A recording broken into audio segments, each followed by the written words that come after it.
So 'Chhaava' movie release అయిన దగ్గర నుంచి కూడా సోషల్ మీడియాలో హాట్ టాపిక్ ఏంటంటే ఛత్రపతి శివాజీ మహారాజ్ రోల్కి మన తెలుగు యాక్టర్స్లో ఎవరు పర్ఫెక్ట్గా సెట్ అవుతారని మీ అభిప్రాయం ఏంటి? నా అభిప్రాయం అయితే రామ్ చరణ్ బ్రో చాలా స్ఫూర్తిదాయకంగా కరెక్ట్ ఫిజిక్తో కానీ తన గట్స్తో కానీ ఆ గట్స్కి సూట్ అయ్యేది ఎవరు అంటే రామ్ చరణ్ గారు. ఎందుకంటే మనం త్రిబుల్ ఆర్లో చూసాం తన పోలీస్ క్యారెక్టర్ కానీ ఆ గట్స్ ఉన్న క్యారెక్టర్ని ఎలా చేశాడో మనకు తెలుసు. అదే క్యారెక్టర్ కనుక ఛత్రపతి శివాజీ గారు రోల్లో పడితే అసలు మామూలు ఊహించుకోలేము. అసలు అది గట్టిగా 1000 క్రోర్స్ వెళ్ళిపోయింది. ఎందుకంటే రామ్ చరణ్ గారి యాక్టింగ్ కానీ గట్స్ కానీ ఫిజిక్ కానీ తన యాక్టింగ్తో ఛత్రపతి శివాజీ గారి రోల్ని అయితే మెమొరబుల్గా చేయగలరు.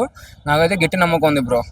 అది వరకు వారియర్ రోల్స్లో ఛత్రపతి శివాజీ మహారాజ్ రోల్కి ఎక్కువ క్రేజ్ ఉంటుంది ఇండియా వైడ్గా. సో ఖచ్చితంగా రామ్ చరణ్ లాంటి హీరో చేస్తే, అది ఒకవేళ రాజమౌళి గారు డైరెక్ట్ చేస్తే అసలు ఇంకా ఓచుకోతాయి రికార్డ్స్. మా వాళ్ళకుండా బ్రో TFI మోత మోగిపోయింది. పక్కా అయితే మోత మోగిపోయింది బ్రో. అది ఒకవేళ RC గారు చేస్తే తన కెరీర్ బెస్ట్ అయిపోయింది. అది అంతలా ఆరాధిస్తారు. ఎందుకంటే ఛత్రపతి శివాజీ గారు అంటే ఇండియా వైడ్ తీసుకుంటే మొఘల్ ఎంపైర్ ఇండియా మొత్తం చూసుకుంటే మనకి వణికించిన దాంట్లో మన ఇండియా మ్యాప్ని మొఘల్లో ఉండేదాన్ని మన హైందవ చట్టం అనేది మన తెలుగుదనం అనేది ఉట్టిపడేలా చేసింది ఛత్రపతి శివాజీ గారు. అది ఆరాధించేది ఎవరైనా త్రిబుల్ ఆర్లో వెళ్ళిపోయారు రామ్ చరణ్ గారు. అదే రోల్ కనుక ఇప్పుడు పడితే రాజమౌళి గారి డైరెక్షన్ పడితే బొమ్మ దద్దరిల్లిపోయింది బ్రో. ఉన్న రికార్డ్స్ అన్ని ఇంక ఇండియాలో ఏది ఉండవు ఇక.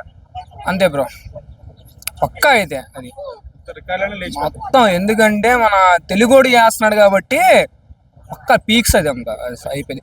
ఎందుకంటే RC గారికి మన బాబాయ్ గారు తోడుంటారు, పవన్ కళ్యాణ్ గారు. మీకు తెలిసిందేగా, ఆల్ ఓవర్ ఇండియా మోడీ గారు ఉన్నారు మనకి తోడు. అలా ప్రమోషన్స్ చేసుకున్నా కానీ పర్లేదు, ప్రమోషన్ చేసుకోకపోయినా కానీ తెలుగుడు బ్రో.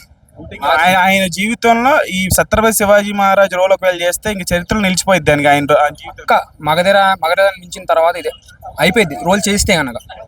అది మగధీర తర్వాత ఇదే తను చూసుకుంటే పక్కా అయితే నిలిచిపోయింది.